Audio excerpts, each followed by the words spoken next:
बिस्मिल्लाहिर्रहमानिर्रहीम। एक दफ़ा हुज़ूर सल्लल्लाहु अलैहि वसल्लम ने अपने सहाबा कराम का अच्छा और बामायने वाक़या सुनाया। आप सल्लल्लाहु अलैहि वसल्लम ने फ़रमाया कि एक शख्स बीमार हो गया, यहाँ तक कि करीबुल मौत था। तो उसने एक दोस्त से पूछा, ए दोस्त, तुम मेरी इस मुश्किल में क्या मदद करोगे? उसने जवाब दिया, जनाब मैं सारी ज़िंदगी आपकी खिदमत करता रहूँगा, लेकिन अब मौत का मेरे पास कोई इलाज नहीं, अब मैं आपकी कोई खिदमत नहीं कर सकता। उसने दूसरे दोस्त को तलब करके अपनी मदद का कहा।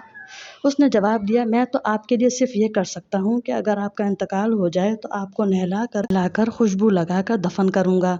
अब उसने तीसरे दोस्त से मदद तलब की। उसने कहा, मैं आपका मौत के बाद भी साथ दूँगा, कब्र में आपके साथ जाऊँगा और क़यामत के दिन आपके साथ निकलूँगा और आपके साथ ही रहूँगा। ये सारा वाक़या सुनाने के बाद हज़ूर सल्लल्लाहु अलैहि वसल्लम ने फ़रमाया, तुम जानते हो ये 3 दोस्त कौन हैं? पहले का नाम माल, दूसरे का नाम अयाल यानी रिश्तेदार और तीसरे का नाम आमाल है, जो हमेशा इंसान के साथ रहेंगे। सुभान अल्लाह।